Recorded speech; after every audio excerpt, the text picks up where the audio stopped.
Sir, இந்த திராவிட model ஆட்சியில் பல இடங்களில் லஞ்ச லாவண்யம் வந்து கொளித்து இருக்கிறது அப்படின்னு பார்த்துருக்கோம். கையூட்டு அப்படிங்கிறது வந்து எல்லா இடத்துலையும் எல்லா அரசு அலுவலகங்களிலும் வந்து இது கையூட்டு வந்து பெறப்படுகிறது அப்படின்னு பலவேறு செய்திகளை நம்ம பார்த்துருக்கோம்.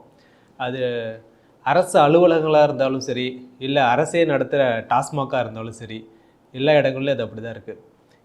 அதே போல் இப்போது மெரினா கடற்கரையில் ஸ்மார்ட் பார்க்கிங் அப்படின்னு சொல்லி ஒரு திட்டம் ஒன்று வந்து அங்கே இருக்குது. அதில் வந்து நமது அருகாமையில் இருக்கக்கூடிய ஒரு மாநிலத்திலிருந்து ஒரு டெம்போ ட்ராவல் ஒன்று அங்கே வந்து சுற்றுலா பயணிகள் வந்திருக்கக்கூடிய அந்த டெம்போ ட்ராவல் வந்திருக்கு. அப்போது மெரினாவில் ஒரு டீ குடிக்கிறதுக்காக ஒரு 10 நிமிஷம் நிறுத்திட்டு டீ குடிக்கலான்னு போயிருக்காங்க. உடனே அந்த டெம்போ ட்ராவலை சுற்றி ஒரு 4-5 பேர் கொண்ட அந்த கும்பல் வந்து சுற்றி இருக்கு. என்ன அப்படின்னு கேட்டால், இங்கே பார்க் செய்யக்கூடாது, பார்க் செய்யணும் அப்படின்னா நீங்கள் வந்து டோக்கன் வாங்கணும், அதற்கு எவ்வளோ அப்படின்னு கேட்கும்போது 300 ரூபா அப்படின்னு சொல்லியிருக்காங்க. அவங்களுக்கு அப்படியே தூக்கி வாரி போட்டிருக்கு. ஏன்னா 10 நிமிஷத்துக்கு ஒரு டீ குடிக்கிற கேப்புக்கு 300 ரூபா தரணுமா அப்படின்னு கேள்வி கேட்க போகும்போது, உடனே அங்கே இருந்த அவர்கள்லாம் பார்த்தீங்கன்னா அங்கே இருக்கிற ஒரு கூலிப்படை மாதிரியே அந்த நபர்கள்லாம் அங்கே வந்து இருக்கிறாங்க. உடனே அங்கே அந்த டிரைவரை போட்டு அடிச்சிருக்காங்க. அவர் கண்ணெல்லாம் ரத்தமாக வந்து வலிஞ்சிருக்கு, அந்த அளவுக்கு ஆகிருக்கு. அதுக்கப்புறம் போலீஸ்கார் வர்றாரு, அவங்களுக்குள்ள என்ன பிரச்சனை அப்படின்னு கேட்டு விசாரிக்கிறாங்க. அதன் பிறகு இந்த இஷ்யூ வந்து ஒரு ஊடகவியலாளருக்கு வந்து தெரிய வருது. அவர் போய் அங்கே கேள்வி எழுப்புறாரு. அப்போ தான் ஒரு முக்கியமான விஷயம் தெரிய வருது. அந்த டெண்டருக்கு வந்து காலாவதியாகி 1 மாதம் ஆயிடுச்சு. ஆனாலும் இவங்க அந்த யூஸ் பண்ணி வர ஒரு பைக்குக்கு கூட அவங்க சாதாரணமாக அடிப்படையாக ஒரு 60 ரூபாயிலிருந்து ஆரம்பித்து, ஆள் பார்த்து யார் கொஞ்சம் ஏமாந்துவேன் அந்த மாதிரிலாம் பார்த்து ஆள் பார்த்து 60லேருந்து, இல்லை காரு வருது பெரிய ட்ராவல் அந்த மாதிரிலாம் வருதுன்னா 300, அதுக்கு மேலாம் கூட வாங்கிட்டு இவங்க வந்து ஒரு ரசீது வந்து பொய்யான ஒரு ரசீது வந்து கொடுத்துட்டு இருந்திருக்காங்க. இந்த இஷ்யூ வந்து இப்போ பெரிய இஷ்யூவாக இருக்குது சார். பல மக்கள் மத்தியில் வந்து இது ஒரு பெரிய ஒரு குண்டை வந்து போட்டிருக்கு அப்படின்னு சொல்லலாம். இந்த செய்தியை பற்றி உங்களுடைய கருத்து? தமிழகத்தில் எந்த அளவுக்கு சட்டம் ஒழுங்கு சிறப்பாக இருக்கின்றது என்பதற்கு இது ஒரு செய்தி. மெரினா ஸ்மார்ட் பார்க்கிங், ஆளுக்கு தகுந்தபடி நீங்கள் தான் சொன்னீங்களே கேட்பாங்க. அதாவது நீங்கள் நிறையா கொடுக்க முடியும் அப்படின்னு அவன் முடிவு பண்ணிட்டானா அதுக்கேற்றபடி ஒரு ரேட்.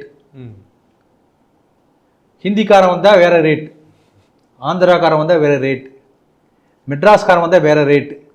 தமிழ்நாட்டிலே வேறு மாவட்டம் கொஞ்சம் தள்ளி இருக்காங்கன்னு வச்சுக்கோங்களேன், ஏதாவது திருவண்ணாமலேருந்து கொஞ்சம் தெரியாது, இப்போ தான் மெட்ராஸ் முதல் தடவை வராங்க, அதனால் வேறு ரேட். அப்படி ஆளை பார்த்து அப்பப்போ ரேட் மாறிட்டே இருக்கும். அந்த மாதிரி ரொம்ப திறமையாக யோசித்து ரவுடித்தனம் செய்து வசூல் பண்ணுகிறார்கள் என்று உங்கள் செய்தி மூலம் சொன்னீங்க. எந்தளவுக்கு ஒரு அராஜகம் பாருங்கள். அந்த டெண்டர் முடிஞ்சு போயாச்சு, இப்போ அது காலாவதி இல்லை, அது இட்ஸ் கான்ட்ராக்டே இல்லை. ஆமாம், அது வசூல் பண்ணுற முதல் குற்றம். ரெண்டாவது, டெண்டர் இருந்த போதே என்ன அதில் அடிப்படைனா, 2 வீலருக்கு வந்து பைக்கு 2 வீலர் ஸ்கூட்டருக்கு 5 ரூபா வாங்கணும், காருக்கு 10 ரூபா. இவன் வாங்குறதே ஸ்டார்டிங் 2 வீலர் 60 ரூபாயிலேருந்து தான் ஸ்டார்டிங்கே. அதுக்கு மேலே பாருங்கள், ஒவ்வொருத்தரும் கழுத்தில் வந்து ஒரு QR கோடு ஒன்று மாட்டிட்டு திரிகிறாங்க. அதில் என்ன QR கோடு பணம் அனுப்பு.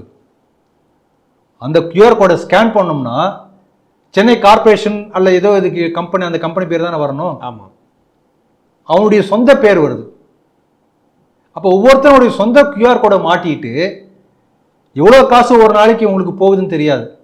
அதில் இவன் எவ்வளோ கமிஷன் எடுத்துக்கிறா, யார் யாருக்கு எவ்வளோ கமிஷன் போகுது. நீ அவன் சொன்னபடி கேட்டதை கொடுக்காட்டி முதல்ல வந்து அம்மாளுன்னு ஆரம்பித்து ஓ ஆன்னு சில வார்த்தையெல்லாம் கெட்ட வார்த்தை வரும், அதை முதல்ல திட்டுவான். இதான் ஸ்டெப் 1. அதிலே நீங்கள் மசியாட்டி கையை தூக்குவான், ஓங்கி ஒரு அடி அடிப்பான். அதையும் உங்களுக்கு சிலைக்காமல் நீங்கள் போராடினீங்கன்னா சட்டை கழிப்பான். அதையும் தாண்டி ஆச்சுன்னா ரத்த காயம் வர மாதிரி பண்ணிவிடுவோம். இவை அத்தனையும் அங்கு ரோந்து காவல் பணியில் ஈடுபட்டு கொண்டிருக்கின்ற போலீஸ்காரர்கள் கண் முன்னாலேயே இத்தனையும் நடக்கும். அப்படின்னா என்ன நம்ம புரிஞ்சுக்கணும், அவ்வளோதான். அவங்களுடைய ஆசீர்வாதத்தோட அவங்களுக்கு போக வேண்டிய மாமூல்லாம் கரெக்டாக கொடுத்துட்டு நடந்தால் போலீஸ்காரங்க கண்டுக்க மாட்டாங்க. அப்போ அந்த நீங்கள் சொன்னீங்க அந்த ஊடகவியலாளர் போய் உடனே வந்து கார்பரேஷனில் போய் இந்த மாதிரிலாம் அராஜகம் நடக்குது. மெரினா பீச் வந்து எப்படி லட்சக்கணக்கான பேர் வரக்கூடிய ஒரு பெரிய சுற்றுலாத்தலம், உலகத்தின் 2வது மிகப்பெரிய கடற்கரை. எத்தனை பேர் வருவாங்க ஒவ்வொரு நாளைக்கு? அப்போ இவ்வளோ பணம் கொள்ளடிக்கிறாங்க பாருங்க, ரவுடித்தனம் பண்ணி. இதை கேட்கறதுக்கு ஆள் இல்லையா? அந்த பெண் மேயர் வேறு, அப்படியே கருணையான மேயர், அப்பப்போ மேக்கப் போட்டுன்னு வந்து எல்லாம் டிவியில் பேட்டி கொடுக்குறாங்களேன்னு சொல்லிட்டு அவங்கள போய் பார்க்க போனோம்னா அந்த அதிகாரிகள்லாம் பிஸியாக இருக்காங்க, பார்க்க முடியாது. இதை விட பிஸியான வேலை இருக்குது. அப்போ எந்த ஆட்சி இங்கே நடந்து கொண்டிருக்கின்றது புரிஞ்சுக்கணும். நாம் அந்த வசூல் பண்ணவர்கிட்ட போய், ஏன்ப்பா நீ உங்கள் கான்ட்ராக்டர் பேர் என்னப்பா? தெரியாதுங்க. சரி, நீங்கள் வசூல் பண்ணுற காசு அதெல்லாம் யார் கொடுப்ப? அவர் பேர் என்ன? தெரியாது. அவர் தான் ஃபோன் பண்ணுவாரா? ஃபோன் நம்பர் இருக்கா? இல்லை. யாரோ ஒருத்தர் வருவார், நைட் வருவார். அவர் பேர் என்ன? யார்? தெரியாது. அப்போ எந்த அளவுக்கு ஒரு மர்மம் பாருங்க. எதையுமே வந்து வெளிப்படையாக சொல்ல தயாராக இல்லை. அப்ப என்ன அர்த்தம்னா, ஆளுங்கட்சி பிரமுகர்களே குண்டர்களாக, ரவுடிகளாக மெரினால வந்து அட்டகாசம் பண்றாங்களா? முதல் கேள்வி. ஒன்னா இது உண்மையா இருக்கணும், இல்லாட்டி கண்ட்ரோலே பண்ண முடியாத ஒரு ரவுடி கும்பல் இஷ்டத்துக்கு தலைவிரிச்சு ஆடுது மெரினால, அது உண்மையா இருக்கும். எதுவாக இருந்தாலும் இந்த அரசுக்கு வந்து இழுக்கு, இந்த ரெண்டுல எந்த காரணம் இருந்தாலும். இதில் நீங்கள் பார்த்தீங்கன்னா, அந்த திமுகவினுடைய ஊழல் வரலாறு, அதனுடைய முதல் ஊழல் கதை சொல்கிறேன். அதுவே டிக்கெட்டு தான். முதல்ல அண்ணாதுரை திமுக ஆட்சி அமைக்கிறாரு, முதலமைச்சர். அப்போ பொதுப்பணித்துறை அமைச்சராக இவருடைய நம்முடைய இந்நாள் முதலமைச்சருடைய அப்பா கருணாநிதி அவர்கள், அவங்க தான் அப்போ பொதுப்பணித்துறை அமைச்சர். அப்போ உலக தமிழ் மாநாடு நடக்குது. அந்த தமிழ் மாநாட்டுக்கு இவர் எல்லாம் டிக்கெட் விநியோகம்லாம் அவர் பார்த்துக்கிறார். அதில் பெரிய ஊழல் நடந்தது. அப்போ கேள்வி கேட்டாங்க. யாரை பார்த்து கேட்குறாங்க? டிக்கெட்டில் இவ்வளோ ஊழல் பண்ணீங்களேன்னு சொல்லிட்டு இந்த கருணாநிதியை பார்த்து கேட்குறாங்க. அவர் யார்? டிக்கெட்டே இல்லாமல் திருவாரூர்லேருந்து திருட்ரயில் ஓடி வந்தவர். ஆக கருணாநிதி செய்த முதல் ஊழலே டிக்கெட் ஊழல்.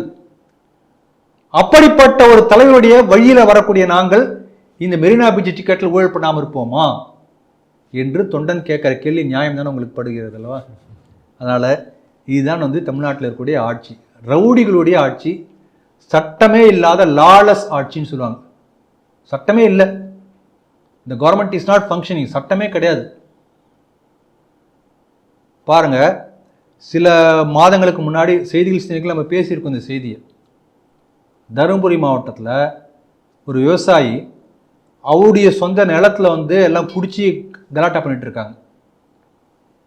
என்னப்பா எனக்கு வந்து இந்த மாதிரி என்னுடைய நிலத்துல இருந்து உட்காந்து குடிச்சு கலாட்டா பண்ணுறீங்களே அப்படின்னு கேட்ட தப்பா? அது எப்படி தப்பாகும்? அவரோட அதை எப்படி நீங்கள் கேட்பீங்க என்று சொல்லி அவரை குத்தி கொலை செய்து விட்டார்கள். தமிழ்நாட்டில் நடந்திருக்கு.